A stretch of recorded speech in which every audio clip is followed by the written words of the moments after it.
Hey, listen, I just want to call out one person. And I hate myself a lot. But you're getting punched in the dick. There needs to be more Street Shark references. I say who? That's funny as hell. Welcome, ladies and gentlemen. Oh no, that's the other episode. I am your host with the least most, Rhodes. And today, I'm also joined by Rico, of course. We do not have Burke with us today. He's out on special assignment. He got called to pull guard for medical coverage. It's some fun stuff. Special assignment. Special assignment. Sounds like an excuse. Yeah.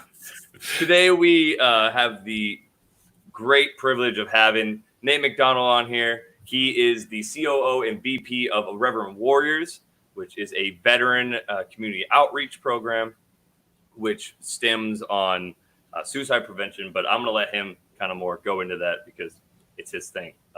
It is great to have you on. I've met you once or twice down here at the Waco hike, and I love them. So real quick, Nate, what's Irreverent Warriors and why is it so important, as I feel, for the veteran community? Absolutely. So I'll start with the brief introduction because this one could go on for the full slot. But yeah. So my introduction into this cause, into the mission of Irreverent Warriors, which is preventing veteran suicide and improving mental health, was my first deployment, actually. And before I got back from my deployment, we had lost more people in my unit back home than we did downrange. And I was like, this is retarded. Something is wrong. Something's off. So that was my awakening. Like, a lot of people are all about awareness. That's when I became aware. So I started getting involved. Got involved with multiple organizations. Have been a part of multiple efforts trying to bring awareness, trying to impact the veteran outlook and veteran mental health. And I would say now, about 2.5, 3 years ago, I got involved with Irreverent Warriors by coordinating the Fayetteville, North Carolina hike. I was there at the time working as a contractor, and first veteran organizations that I was a part of that had an immediate impact on mental health. It wasn't, we're raising awareness or we're raising funds or eventually we will have an impact or we're gaining traction. The second that 300, 250, 100 veterans, whoever shows up to the event, the second that group of veterans shows up to the event, there's an immediate therapeutic effort occurring. Every veteran suddenly has each other's backs. And people that didn't even know they missed that community, that brotherhood of camaraderie, suddenly they're like, holy shit, this is what I needed the whole time, man. It's a support network that you cannot duplicate anywhere else with any other demographic. You can't find that therapy in a clinic, you can't find it in a hospital, and you can't find it in the civilian world. And that's what we create with Irreverent Warriors and our events. No, I love the Irreverent Warriors Silky Hikes. I only went to one so far because as soon as I went to one, Corona hit. And it kind of shut down my social life. But I got here at Fort Hood and I'm part of the hospital, but I'm like the only soldier. So my environment went from having a whole bunch of friends and, you know, battle buddies that I was around all the time and like a little close-knit family to nothing all by myself. And it's kind of like you said, there's that family on the outside. And I'm still in, but as soon as I got to the Silkies hike, which for the people who are watching that don't know what it is, Irreverent Warriors puts it on, and they go all over cities, all over the United States, and they bring them all together. You start at a location when we're all wearing short shorts, Ranger panties, pretty much, and you can have a ruck with some weight in it or not. and we go on like a 9-mile hike roundabout. And we stop at, some bars every so often. We keep social. We're social people. It's what soldiers do. And it's an amazing opportunity. As soon as I got there, I met several different people. There's like, oh man, let me buy you a beer. And then I was a part of that group. And like you said, there's no other group than veterans that just immediately come together. Yeah. And the whole thing started. By Donnie O'Malley and his buddies. He lost one of his close buddies to suicide, and they didn't want to do the traditional thing. It was like, we don't want to just make the memorial bracelet and set a bunch of flowers out in a random location, have a memorial service, and roll on. So they did something kind of unconventional, threw on Ranger panties, rucked around a neighborhood, and the thing that was started with that small effort, it wasn't meant to be what it is today. It wasn't meant to be a nationwide charity organization with events coast to coast. That wasn't the initial concept, but nobody could have anticipated the amount of support that it immediately would have garnered. So they went and had one event, and within a year there were multiple events popping up across the country. And it kind of started relatively slow. I would say over the next 2 or 3 years, they had, 10 hikes, 15 hikes, 20 hikes. And then the first hike was in 2015. And then by the time I got involved, which was 2018, early 2018, we had just over 20 hikes. That year, I really got involved, started just kind of doing my part. The first hike I went to was about a month before I coordinated the Fayetteville hike. So just kind of rolled in strong and started going to more and more events. And then by that fall, Cindy McNally, she was the national hike director at that time. She asked if I'd take a bigger role in the organization. And I was like, no, I can't. I'm doing what I can, but I don't have the bandwidth, dude. I can't cover down on more events. I can't take more responsibility. I'm a consultant for the Department of Defense. It's a high stress career. There's no way I can take the time. Well, shortly thereafter, she was made the president of the organization, and she reached out again and was like, "Yo, Nate, I need you, bud. Like, let's do something." So she asked if I would take on public affairs and marketing. And I was like, I don't know. That morphed into me taking on public affairs, marketing, social media, and something else, and ended up finding a few other people to help me out in those roles. Within 3 months, I was like, you know what? I'm going to do the work anyway. I might as well just take on the role. And so I would say it must have been about a year after I started getting involved with the organization. I was made COO and then vice president, and it's kind of just grown from there. The last 2 years, from 2018, we were at about 32 hikes. And then last year we were about 40. And then this year, prior to the COVID thing occurring, we were at about 65 planned hikes across the country. 65 planned, right? We didn't quite get to that. Right. No, we had a bunch cancel, unfortunately, due to, everything 2020. Yeah. But we're still at about 45. Yeah. So Rico's down at Fort Bliss. Yeah. I'm up at Fort Hood. And so I was waiting for the San Antonio hike to get us both to kind of link up. And so if they open up travel restrictions, because San Antonio is right outside of the 100-mile radius for me and him, they open it up, we're both going to try to go to the San Antonio hike. It's more of an excuse for me to get Rico into short shorts. Oh, yeah. Ranger pants. I mean, that's how I walk around all the time. You don't need an excuse for that, dude. I live in those things.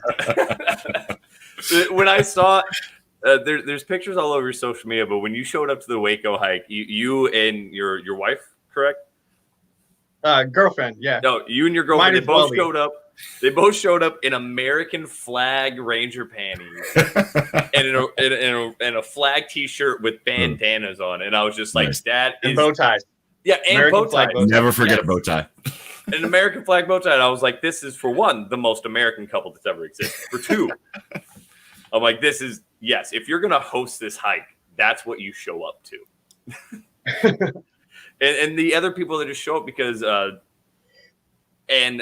I'll carry this on to you, Nate. So, soldiers and veterans, we have a particular sense of humor, and Risque, some might say. so yes, off color, as some would put. And so, if you give us an excuse to kind of act out and be ridiculous, we're going to do it. So, you showed up in the bow tie. There was another guy in a freedom thong. He was in an American flag banana hammock. And he's a frequent flyer of the hikes, I believe. I talked to him a few times.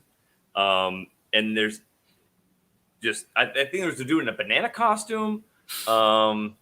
It was great. So he was actually in a Pickle Rick costume. Yeah, Hey. That's what it was. Yes, a pickle costume. People walking with dogs, and my dumbass decided to put like 45 pounds in a ruck. What's wrong with you? No, after not rucking for so long, and then I did it. Literally at the end of the 9 miles, I was buzzed and also sore. And then I woke up the next morning, and my body was like, "You're an idiot," and I was like, "Correct, body, you're right." That was a bad decision. But so Irreverent Warriors, Irreverent kind of goes towards that sense of community and humor. So what is the irreverent part of the Warriors mean? Yeah, absolutely. So this brings up a great topic of discussion because it's one of the most difficult things for leadership in this organization. It's because, and I'm going to blame Donnie for this one. When they started, like I said, there was no concept of this becoming a big effort. There was no concept of, hey, this is going to become a national charity, a 501c3.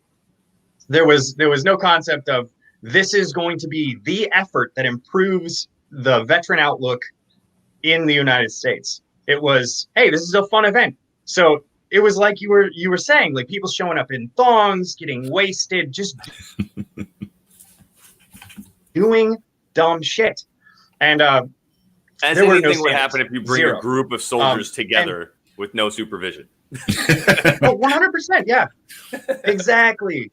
So one of the things we've had to do over the last 2 years to become an actual professional organization that can get some legit things done is dial that back a bit. So one of our emphasis points is irreverence. A lot of people don't really know what irreverence means, right? They hear irreverence and they're immediately thinking, we don't give a fuck, right? That's immediately what they think. And that's not really what it is. We're talking about irreverence in the context of PTSD and suicide. Meaning, we have a very unique way of dealing with trauma in the veteran and military cultures. We go through a tough situation. We go to combat. We see one of our buddies get schwacked or, schwack somebody too close to us and get their juices on us or whatever else. And a lot of people would be like, oh my God, I'm traumatized, and need to sit down and sing Kumbaya to each other and stare into a campfire for days. We just kind of make a sick, dark joke about it and then move on. It's kind of what we do. Mm-hmm. It's not that we're ignoring it or suppressing it. We vocalize it, communicate it, we embrace it. We just don't treat it with the deep respect, the oh my gosh, that impacted my life in such a deep manner. Because if we did that, the liberty of taking that moment. Yeah, it would take such a toll on us, and it's just not in our character. So that's the irreverence. It's being able to deal with those traumas with a light heart, with fun and camaraderie and just dark humor and roll on and execute.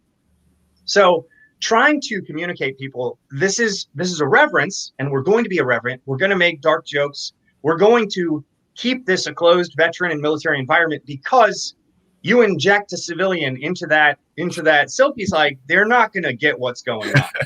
you're going to hear two conversations and be like, these people are ruined. Like, what is wrong with them? You all need severe help. Sweetheart, I promise. Like they're not going to get it. So we want to embrace that, but at the same time, things like rolling around the streets in thongs, it's got to go away. We can't walk into a business and be like, I want you guys to embrace us as a legit professional 501c3 charity that's making an impact on the veteran culture. Also, our asses are out. Like that we got to draw the line somewhere. So that's been the challenge, because we have people that have grown up in this organization from day one when there weren't standards, when they could roll around chugging out of a handle of Jack, and chucking the bottle into the weeds, and there was nobody that gave any care. And, so that's not an option anymore, is what you're saying. Right. So what you're telling me is no. These days, we expect you to do what you've always done, which is, take the bottle of Jack and pour it in a Camelback. Okay. You'd be intelligent about it. Yeah. The same thing that you would have done on a normal 12-mile hike. Yeah.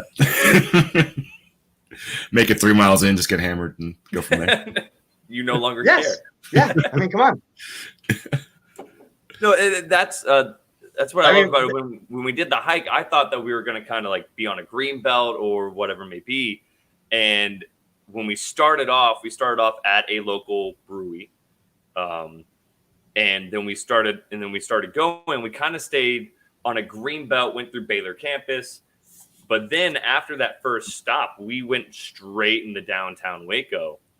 And it was still early, so not a lot of people were there at 9 a.m.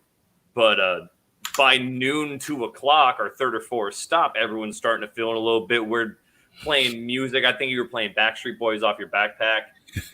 More than likely. Yeah.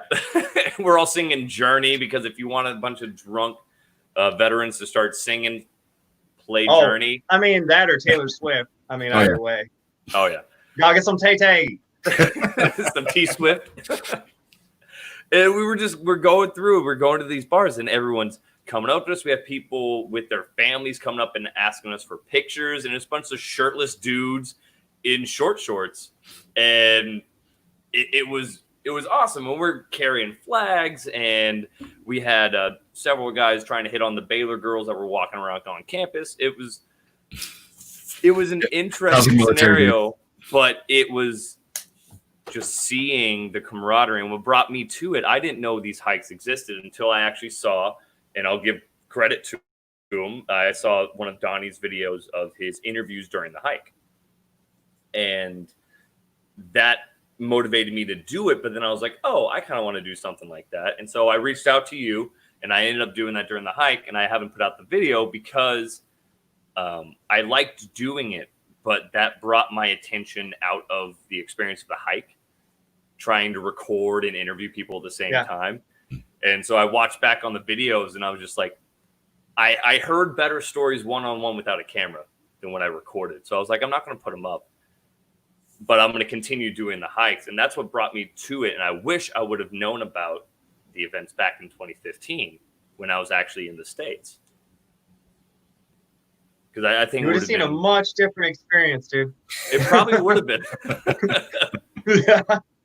No, it's been amazing, the growth of the organization and things like this when you're trying to make a culture change, and it's not when it's individuals, you're trying to influence tens of thousands of individuals across the country that are all volunteers. Like nobody's working for the organization. They're just choosing to be a part of this movement.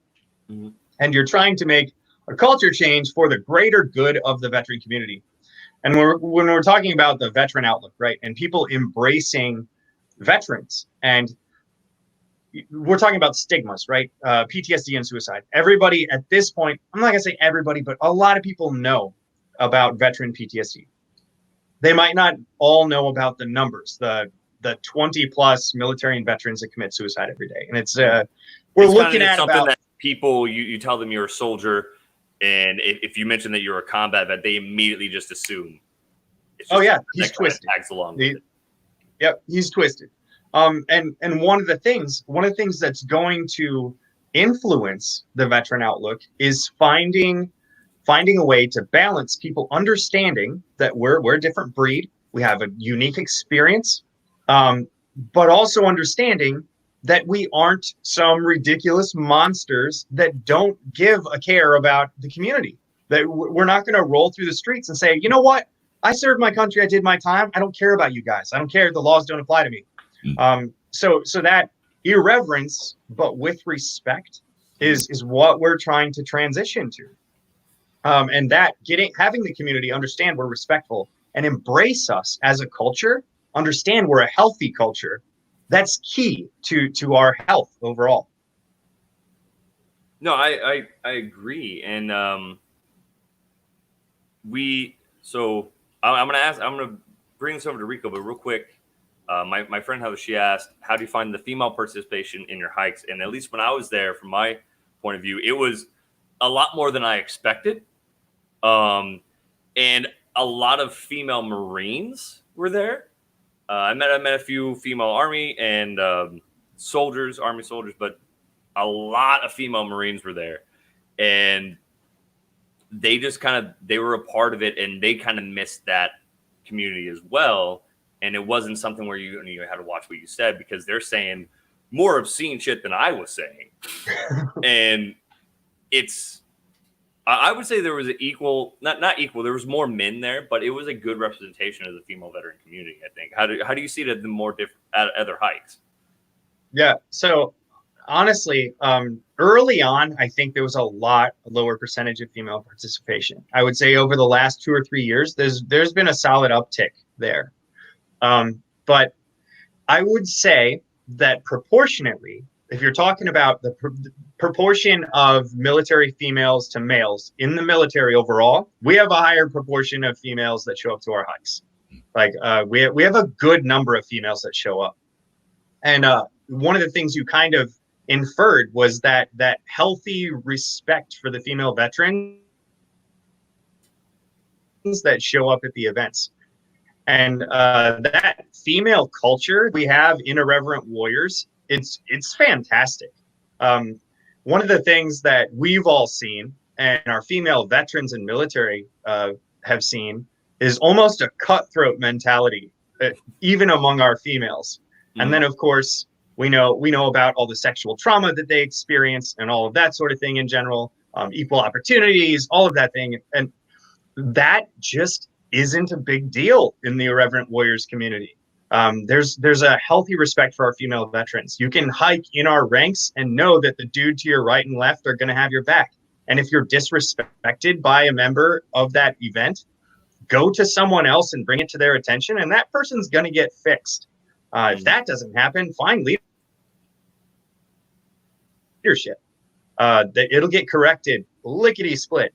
It's fantastic, dude. Like, it's you want to talk about a safe place? It's not one of those like super sensitive safe places where it's going to be all PC and you're not going to get your feelings hurt. But as far as like not having to worry about getting touched, it's as safe as it'll get. You're injected into a family mindset, a family environment. Mm-hmm. It was definitely the safest place that I felt in. Like, I get uncomfortable in crowds, just me, but being with that many people and other soldiers, and I think it's because of the mindset that, oh, these are all their soldiers, we can handle ourselves. But I think it was more of the just atmosphere of caring and positive encouragement, not necessarily like a physical security, but almost like on an emotional security level. Being with all these people, I felt that every single person at that hike, you could talk about either a silly or humorous situation or the most serious situation that you've been dealing with, and every single person would talk to you about it. Or they would be like, you know what, I don't quite know this. Here's my buddy. We've gone on a few hikes together. Talk to this guy. And I think that was one of the best. That was one of the top reasons why I loved it so much. And one of the reasons why we wanted to get you on the podcast. And as most veterans have experienced, we've all been in units where someone took their own life. or we had battle buddies that trained with us in AIT or basic or at other units, and then they get out and then they end up committing suicide. And recently, and I've had several friends that have done it, and I had friends before I joined the military that had done it. And Rico just recently had gone through that with one of his AIT friends, I believe. Yeah, it's not confirmed. It looks like it's leaning towards that way based on what I found out, and it's difficult. I mean, these are people that you've gone through a life-changing experience with, and then they're just gone. So that's why I really like your organization. I love how it started out as something just small. You didn't know that there was a vacuum that needed that, and now it's just reaching so many people. That's amazing to me. Sure. And one of the things you just kind of mentioned, and this is something that has been incredibly important to me, and it's so sensitive, right? But of course, if anyone's going to bust through that barrier of sensitivity and just jump over the line, it's going to be me. So I'm gonna roll through this one. But what you just mentioned, like, we aren't sure if it was, suicide or not. Like, I have lost so many people, whether it's team members or buddies, friends, that it was that. Hey, we're not sure. It could have just been an accidental overdose. It could have been he just got too drunk and asphyxiated in his sleep. It could have been this and that. And that is one of my things. For me, I don't care. I don't care if you drank too much. That's suicide in my brain. I don't care if you took too many pills. That's suicide. You broke down and made a poor mental choice that ended up killing you. Yeah. And that sort of thing is what we need to correct as a family. We need to have each other's backs and keep each other from making those poor decisions. Keep each other from being in that crisis mindset or just unhealthy mindset to the point where we're making those decisions that kill us.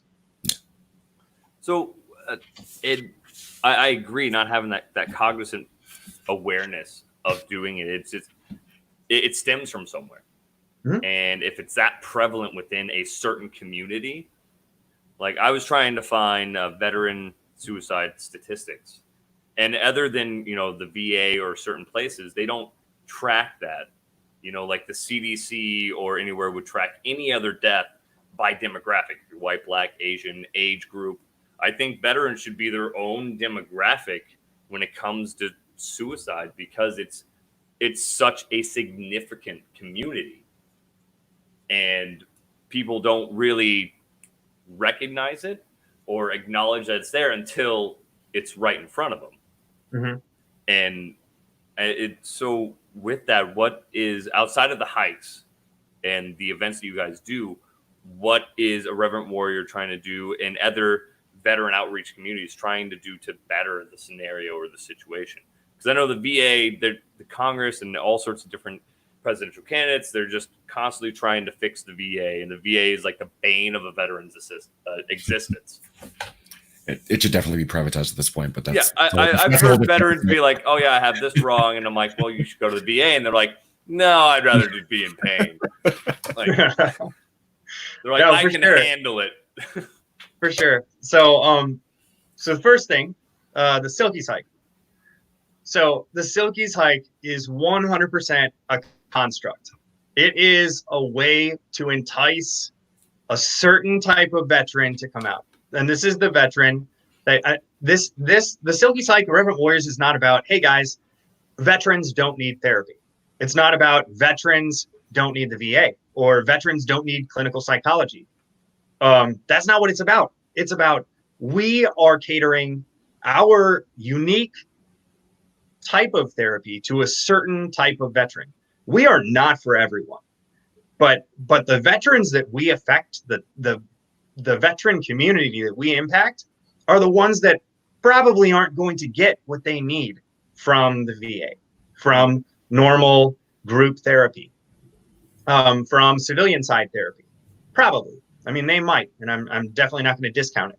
But it's a very unique experience. But the Silkies hike is a freaking blast, dudes. Like, it is so much fun. Like, you cannot, the number of first-time hikers you have show up in like cargo shorts or pants or like frog suits or like full camis or whatever else, like clothed to the nines. And by mile mark 3, suddenly they are in silkies somehow. They found silkies. They're just, Someone brought an extra pair. Suddenly they're wearing almost nothing and just exposed to their buddies, crying on some random stranger's shoulder about some ridiculous stuff.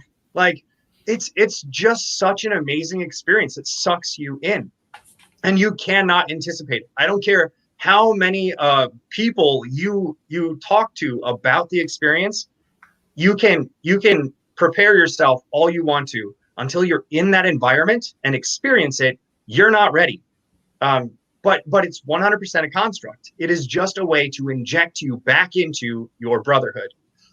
And whether it's the Silkies, the event, just rucking again. Misery loves company, right? We're so used to from day one. It's a communal experience. It's something we have all shared, whether it's rucking or PT tests or whatever else. Us in a group just hating life. It's just sucking. It's the most and fun ruck I've ever done. Yeah. and I've done some shitty rucks before. And we have so many people that are like, yo, bro, what's the ruck limit? And it's like, no, it's not that, bud. Like, sure, pack a ruck, do it, man. I mean, weight it down. It's 100 pounds. Like, whatever, man. Like, I don't care. Wear a backpack. Don't wear a backpack. Put 30 pounds in a fanny pack. See if I care. Like, I don't care. This is not an athletic event. In fact, we keep our rucks to between 2.5 and 3 miles an hour. That is a stroll, dudes. And the whole point is 9 miles, and it took all day. Yeah, and the whole point we got there at like 10. We didn't ruck until 11. Yeah, and we got done at like 9, 10 at night. Like half of the people that attend, depending on the location, but half of the people that attend are broke down or more. Like, we got veterans that have knee replacements or are on a crutch, freaking wheelchairs. Like, we had 2 in like motorized wheelchairs, I think. Yeah, we had to lift one over a fence because of one of the routes that we took. That's true. Like, the whole point is not like masculine. Let's see who rucks the fastest, the furthest. Like, if you want to do that, fucking carry on, dude. Like, you're now on your own athletic event, competing with yourself. Like, it's all about that community effort. So that 100%, that Silkies hike thing, it is supposed to introduce you to our network. That being said, one of the things we're working on is transitioning out of this mindset that the Silkies hike is where it starts and ends. Because for the longest time, that was our event. That was all we did. We would do the Silkies hike, and then what did the veterans in Waco, Texas, do the rest of the year? Well, the ones that were really close would hang out, maybe go to the bar once or twice, but that was it. There was no veteran community engagement. So one of the things we started doing over the last year was something very simple. We started creating a Facebook group for every event after it had occurred, actually before it had occurred. So now we have Irreverent Warriors Waco, Irreverent Warriors Philadelphia, New York. Every single place that we start up an event, we have a Facebook group. So we have that local community engagement. That's what it's all about. We have an Irreverent Warriors group, an Irreverent Warriors Facebook page, but that's for national stuff. Mm-hmm. When we're talking about local community engagement, we want you to be able to message on there, yo, dudes, I'm sucking at life right now. I need somebody to pluck me up. Or, hey, man, where's my circle? Like, where's my homies? We want people to show up at the event and leave with 2 or 3 numbers that they know they can call in a moment. We don't want you to have to message the national page and look for some crisis relief. We're not trained in that shit. We are facilitating a network. We're trying to introduce you to a family. That's it. We're not crisis response. We're not therapy. Like, that's not us. So that's what it's all about. It's about networking. We've had each other's backs from day one, from basic training on. Sometimes because we had to. Even dudes we didn't like, we had to have their backs. I have guys show up at Silkies hikes just out of just pure, unadulterated honesty. I have people show up at Silkies hikes that I immediately loathe. I'm like, you are a freaking douchebag. I do not like you. But that guy gets too drunk, I'm going to have his back. He gets tired, twists his ankle, I'll take his ruck. Like, that's our mentality. That's what we do. So that's what it's all about. That's what Irreverent Warriors is all about. Oh, I love that, and that's a thought that I had after the hike. Is kind of once the hike was done, there wasn't another hike for, I think, in the area for like another month to 2 months or so, except for then Round Rock, the local community. They then had other veteran link ups at certain bars, and they were doing something for the 4th of July where they carried the floats and the balloons and silkies and flag bearers. And so there's that individual within the Irreverent Warrior community. There's the little tiny niches that are continuing that outreach. And are you guys trying to do anything on the like the national level of just awareness and prevention outside of just the community itself? Or are you guys just trying to create the strongest community that you guys have now? Our mission statement is bringing veterans together with humor and camaraderie to improve mental health and prevent veteran suicide. One of the things that I have stressed from day one coming on with the organization is staying mission focused. There are veteran organizations across the country that are focused on taking bills to Congress, dealing with the VA, dealing with the medical side of things, being a veteran and mental health advocate, clinical psychology. There are people that are, invested in almost every aspect of the veteran community and support.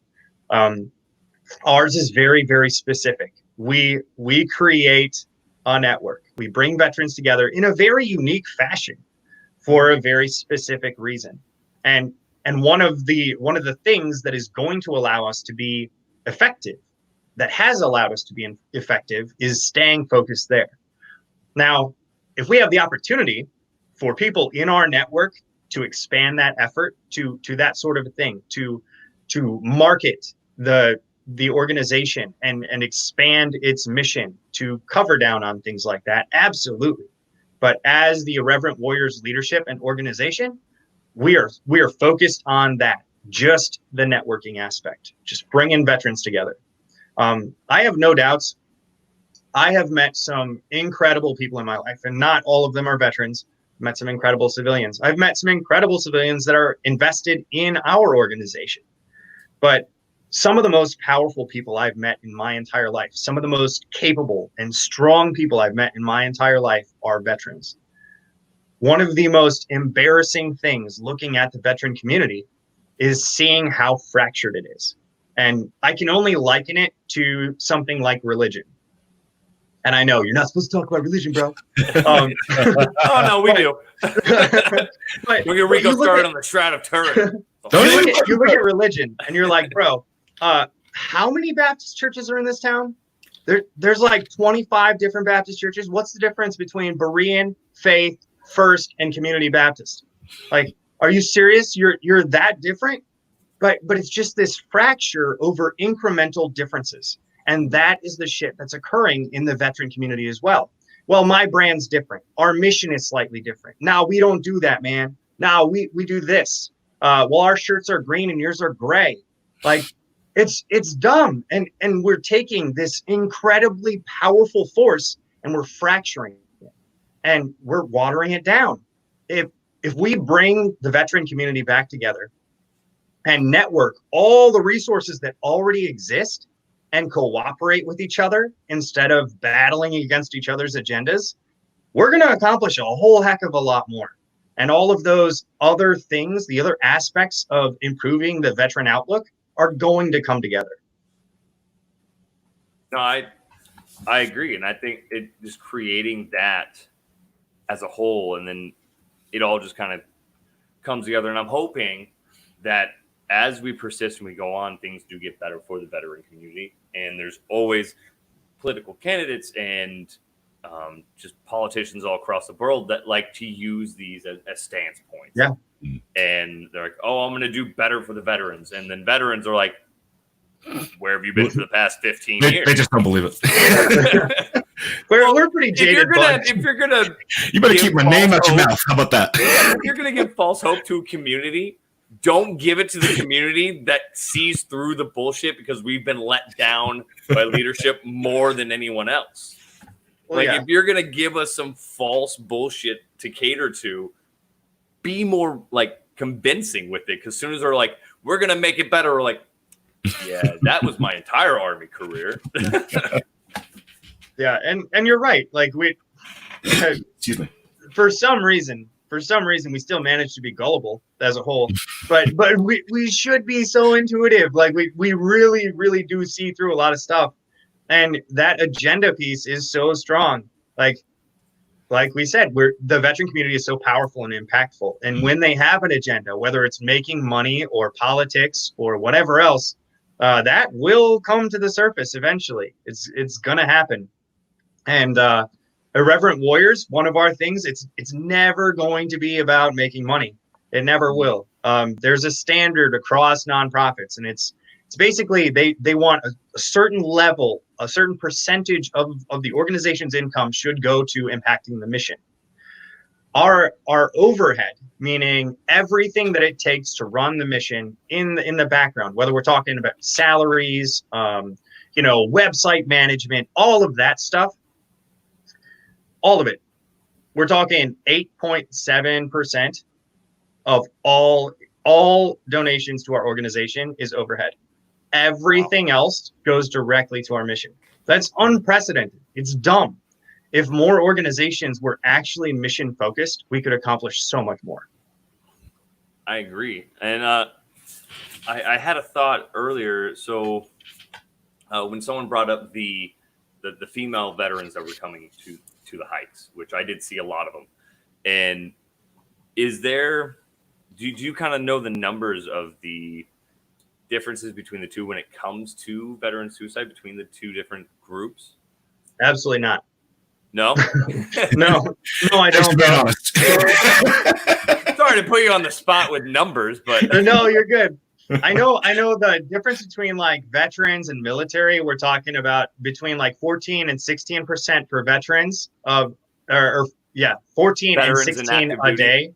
And then 4 and 6 a day for active duty that commit suicide.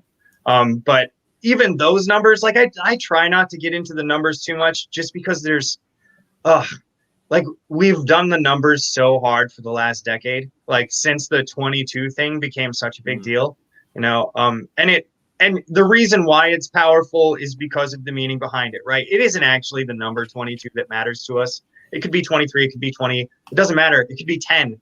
That's still a big deal. What up, man? But at the end of the day, that the numbers they're just irrelevant. We got an unhealthy culture right now that needs to be corrected.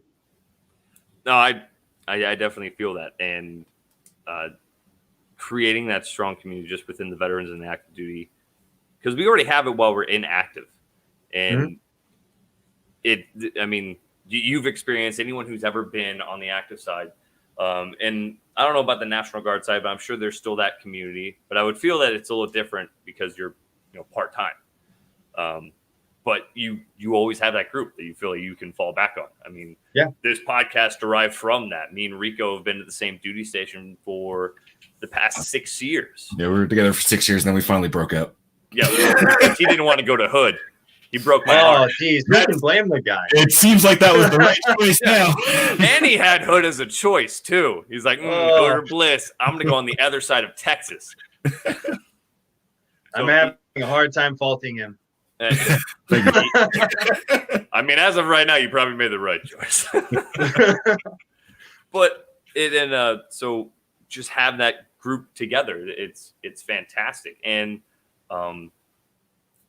I wanted to. So another thing that I found Irreverent Warriors through Vet TV and through Donnie O'Malley, and I love Vet TV. I love what they're doing because you guys are so Irreverent Warriors and Vet TV are kind of two different sides of the same coin, because Irreverent Warriors is taking what Vet TV is putting on screen and bringing that together in people, and then Vet TV is just taking those stories and putting them online. And so how do you kind of, they're a part of you, obviously, but how do you feel about those? Because I've seen negative reviews from other veterans online. They're like, this is terrible. This is not the military I was a part of. And I was like, this is the military I'm a part of. Like, Yeah. Oh, it's a beautiful thing. So it's that whole thing that I mentioned earlier. Even irreverent warriors were not for everyone. Like the number of people this year that I've had reach out to me and be like, bro, what are you doing? This is terrible. Like, you're an insult to the veteran community. Like, it's retarded. Like, you just can't even. Hey, bro, clearly this isn't for you. Like, even we were just talking about how we're not a crisis response group, right? Mhm. We have people that will post over and over and over on our social media. I am in a very dark place and I really need somebody to reach out. And we don't even approve those posts. We send them to the local group. Hey, man, go connect with your local community. Talk to your bros. Talk to those dudes. We don't want that messaging, that darkness coming back over and over and over on our national pages. It's not going to do you any good. It's not going to do our community any good. That's not what we're about. You're not That's putting not it what to a side, but you're Right. putting it to where And they then- can actually get the help. And then we send them resources. Here's a hotline if you need it. Like, here's your community. Go talk to some dudes. Get some friends. Here's where your brothers are. And then here's some actual professional support if you need it. But that's the best we can do, right? And we have people come back that are just mad at us. Why are you not fixing all my problems? No, sorry, man. Like, look at our memes and laugh. That's what we do. We hike in short shorts and we shit post. That's And we laugh at each other. I don't know what you want. But same thing with Vet TV. And Irreverent Warriors wouldn't be here without Donnie O'Malley. Vet TV wouldn't be here without Irreverent Warriors. Donnie did his hike thing, and he was like, he's always been a funny dude, right? He's always been understood the therapy behind humor. I've kind of always been the same way, dude. Some of the darkest times, some of the worst things, and I have people around me crying, and I'm just like, just jokes rolling through my head, and I'm like, nah, dude, not the time, don't do it. You're like around your family during Christmas and someone says something and then you say it and they all stop and look at you. You're like, What's wrong Yeah, with you? got it. Noted. yeah, my so- fault. Sorry. So I've always kind of been that dude. So I embraced it really early on. And I'm going to be honest, I don't subscribe to Vet TV. I don't watch it often. I don't really have the time. But I think a lot of his stuff is freaking hilarious. And I love Donnie to death. We just were on the phone a couple days ago and talked for like an hour and a half and just had all blast. Cindy and I are going to make it out to his place in San Diego here the end of August. And I'm so excited just to hang with the dude. He's got such a beautiful heart. He's a great man, like great dude. Love Vet TV. And I love their investment in Irreverent Warriors. Donnie is passionate about the Irreverent Warriors mission. And although Vet TV seems like it's just commercialized BS, right? It seems like it's just, oh, hey, there's Irreverent Warriors, that is all the charity and the mission. Like, there's where the heart is. And then we have Vet TV, they're just trying to make money. That's all the BS. And that's not true. There is so much therapy and heart, even in the BS of Vet TV. And those of us that get it, get it. Those of us that don't. But Vet TV is 100% invested in supporting Irreverent Warriors, and Donnie's right there with them. He and John Acevedo and the rest of the Vet TV team, they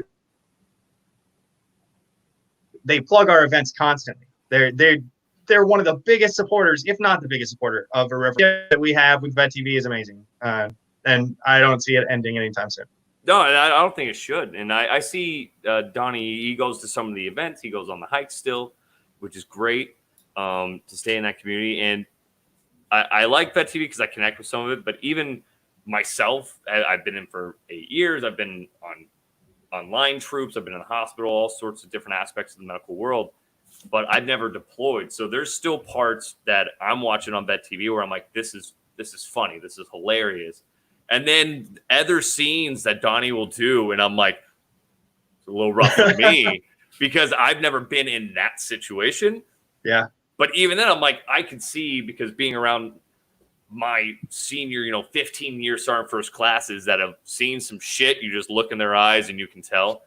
Those guys get it. Hmm? I don't. I hear their stories, but I watch that and it kind of makes me cringe. But I'm like, this I could see how this relates to other people. And then people get upset about it, like, oh, this is obscene. Like, yeah, it's war.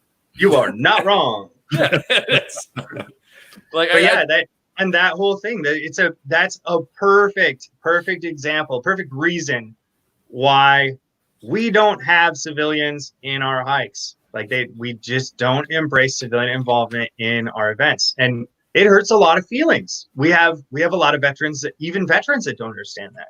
Be like, yo, bro, I'm not coming if I can't bring my wife. And it's like, okay, man.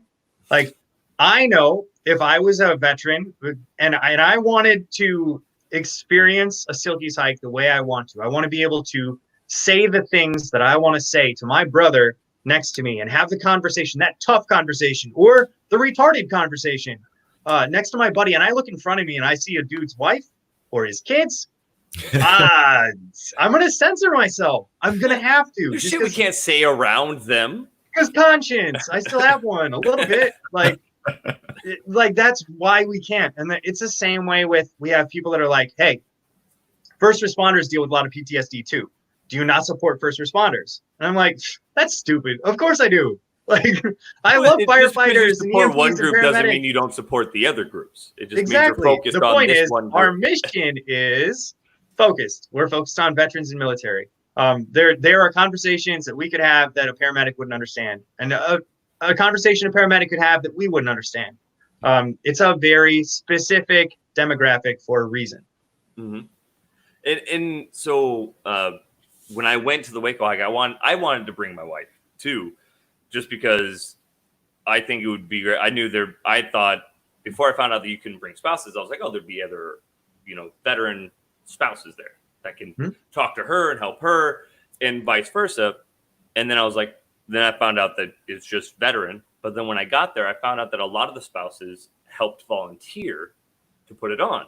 They're bringing that. So if you're watching this and you want to bring your spouse or your significant other with you, that is one way they can get involved, but not right there in the forefront, because the spouses were there on the stops. They were helping. They were handing out drinks and food. But then when we went on the hike, they jumped in the back of the trucks and they led the way and they left us all alone, as it should, leaving us to our own self-deprecation demise. Yeah, my daughter is 9, and she's been around the organization for 2 years, but heck, she's been around my military buddies for her entire life. Mm-hmm. So she's been, slightly exposed. Obviously, they respect her, but she's been slightly exposed to our humor and us forever. And, she's a queen to them. Love her to death. She's never been around my friends or Silkies hike or anything else, and even been remotely exposed to anything but love and respect. Like, anything come close to happen to that girl, I have 300 uncles that are going to F something up. Like, it's ridiculous. But she, during the summer, I have her from June until August. So during the summer, she'll go to a few hikes with me, and same thing. She'll jump on the back of a truck, and I'll offer her. I'll be like, hey, you can have a play date, or you can go hang out with friends. And she's like, nah, dude, I'm gonna volunteer. And she'll sit in the back of a truck and chuck waters at veterans and like call them out when they're doing something stupid. She has a great time volunteering. And even that's not for everybody. You'll have a volunteer show up and they'll be like, yeah, didn't so much like it. But if you go in with the right heart and the right mindset, you're going to be respected. And the dudes love that level of support. You go and show up, do something as simple as hand out water or point them in the right direction to a bathroom. That support for just a day of fun means the world to these dudes. Mm-hmm. Just the community outreach was awesome. The breweries that let us come in, the civilians that would talk to us while we were in the bar, and it was fun to see the civilians' faces when we would all of a sudden show up. Because I think, how many people were at the latest Waco hike? I don't want to give a rough estimate because I want to say like maybe 100, but I think there might have been more of that. I think it was over 100 for sure, but I don't want to give an estimate either. I knew once, but brain things. Well, it was probably a little over 100, in between 100 and 150, and we all get to this brewery, And then we all swarm inside because we just got done rucking, a mile stretch and we want something to drink. So then all of us, you just see these civilians in there. It's like 2:00 in the afternoon on a Saturday. They're enjoying themselves. And all of a sudden these half-naked men in Ranger panties come in and swarm the bar and then walk away with like 2 or 3 drinks. And they're like, what's going on? One's draped in an American flag. The other one's wearing a bow tie, and they're just a little offset. And then we tell them about what's going on. And then the support from that point is awesome. And you guys reach out to all these companies and these breweries, and do they kind of have a difficulty understanding what you're trying to do at first, or do you have like a certain approach, or at this point so far in, do you just kind of have like a set? Like it depends, man. It depends. It's for fresh coordinators, it is definitely a learning experience. Initially, early on, there was no SOP, there was no guidelines. There's, like I said, it was people just that gave a crap and wanted to start an event. These days, over the past 2 years, we've put a lot of effort into giving coordinators, local coordinators, the resources. So now there's I spent countless hours writing a 63-page SOP for hikes. So they can go through and reference a checklist and itemized page by page. Oh, hey, I need to raise funds. What do I do? Go to page 24, and they can reference the SOP and identify exactly what they need to do to raise funds. And it's the same way for outreach. We have a packet for them to take to the location to kind of communicate what they need to. But yeah, still, like, that initial conversation can get a little weird. Are you cool with a bunch of half-naked men and women walking through your bar? When you try to describe what it's about, a lot of civilians won't get it initially. But there have been, I'm going to say very few, because I don't know the exact number, but there's been very, very few locations we've been at that have not wanted us back like immediately. Because one, you talk about business. Yeah, you're getting a lot of money. Jeez. We can drink. If you want any demographic at your bar that you know is going to pay your bills, invite veterans. It turns out we can drink. So that was the one thing. And number two, at the end of the day, we're very respectful people. We pay our tabs, we tip people, and we police our own. Like, we're not going to get messy to the point where we're chucking beer across the bar or being disrespectful to people. So we've not had very many experiences where the establishment hasn't been like, dudes, please come back. That was amazing. It's just, even from an outside perspective, they're like, that was an amazing experience. No, and I saw that when we were going on the hikes. One of my last questions for you, and then I'll give it over to Rico to ask you some, is why no love for Idaho? So I'm from Idaho, and I see that there's 0 hikes in Oregon or Idaho. There's only like 2 hikes in Washington area, because for this episode, I was reaching out to Idaho veteran Facebook groups, and during my description, I was like, oh, let me see if there was a hike there. And there's nothing. I was like, we're going to try to bring some to the Boise area. So what's your guys' plans with like outreaching the other states? Are you just looking for people to reach out to you guys to be the planners there, or? Yeah, so we're 100% dependent on invested veterans caring enough to get something started. So y'all potato eaters out there, you want to get something going, you care about your veterans. If you have veterans out there, I don't even know. They exist. Oh, we got them. all we need, just send us an email, info@irreverentwarriors.com. Shoot us an email and tell us what you want to do. Hey, I'm a veteran in Idaho. I want to get a hike going. That'll go to Cindy. She is our hike guru. She was the one that was the national hike coordinator. Now she's our president COO. We'll get an interview with myself and her, get you all the information, a leadership application, and you could have a hike going next year. But 100%, we need local leadership. There's, I don't even have the time, much less the desire to coordinate a hike from across the country. We need people, boots on the ground, interacting with that local community to get the involvement, the level of interaction we need to occur to get that event to be the type of event that we want to occur. No, that's awesome. And if you're listening and you're part of another state that doesn't have the hikes yet, because you said this year there was slated 60. Right? Yeah, there was 65. We're down to like 45 at the moment, something like that. And then next year we're adding a bunch more. Some of them got postponed to next year. We're adding Hawaii and Puerto Rico next year, possibly going international. We're going to see about that. So yeah, Idaho veterans, they're doing Puerto Rico. That's right. Puerto Rico got it first. I just need one hua motherfucker in Idaho to do a hike, man. I will get this done because I can't do it myself, but I will convince one of my friends to sacrifice the social time to get this done and set this up. I think it'll be great. And if you guys did international ones, that would be dope. Because just over there in the community, Rico, could you imagine a Silkies hike like through Hamburg? Oh my gosh.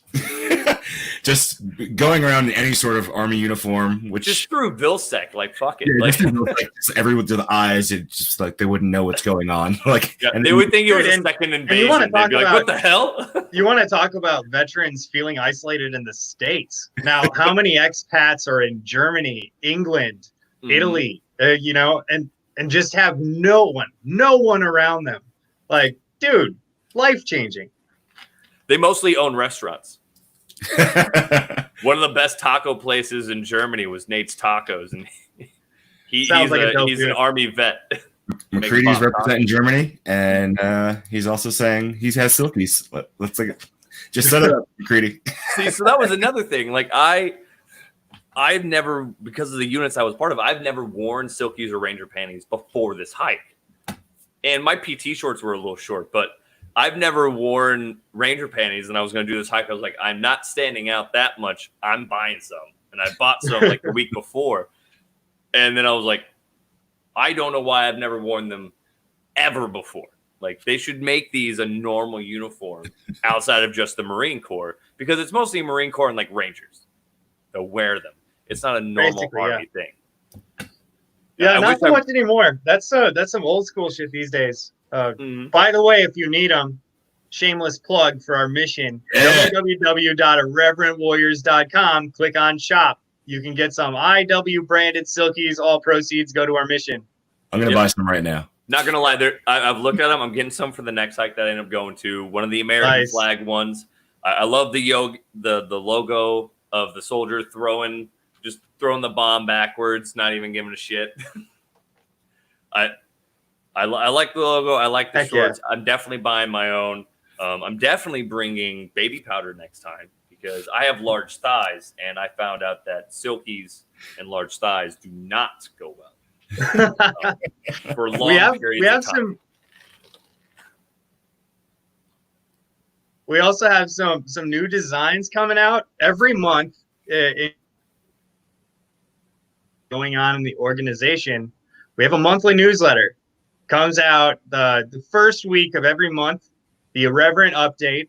If you go to our website, www.irreverentwarriors.com, there should be a banner that pops up, allows you to put in your email address, and we'll send you the monthly update. It should have like the upcoming hike list, some updates from around the organization, and then a discount code for a product line. So, definitely something you want to check out.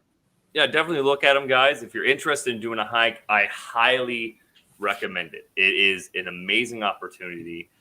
You meet some great people. Just me being there for that one day, I met some really great guys that I'm excited to link up with again as soon as hikes start up again, and that I can get to the next one, because these were fantastic people. And I felt like these are people that I would have served with at any of my other units. And with some of the guys, I felt like I had served with them for years. It's just that amazing opportunity. And every self-respecting man should own a pair of Silkies, I believe. I agree. Yeah. And the second thing that Irreverent Warrior should do, besides, the fanny pack and the Silkies and the shirts, you guys should start selling like anti-chafe paste, like like deodorant for the thighs and the legs. McCready said You said fuck the We gotta world, like use IW moleskin. branded, of course. Yeah, branded Boudreaux's anti-chafe. But yeah, so the upcoming events we have today is Indianapolis, Indiana. Reno, Nevada's coming up on the 18th. Lincoln, 25th, along with Philadelphia and Charlotte. And there's the rest of the schedule. No, Definitely get to an event, dudes. There's a lot of them, and that's fantastic. Colorado Springs, and you guys have them all over Indiana, Tennessee. Yeah, the you can DC tell hike, COVID definitely pushed them towards the fall time period. So we got a lot of weekends where we have multiple hikes occurring. And I would imagine like the DC hike would be the craziest to me, I think, or the New York hike.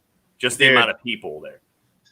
It depends on your version of crazy. Each of these things has such a unique flavor to it. Like us, I mean, just think Jacksonville, North Carolina.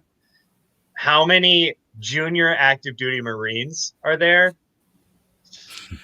So at those Unique active duty flavor. places, you're probably getting a lot of veterans, but also just active guys that heard about it as well. Because when I went to the Waco one, I was the only active dude there.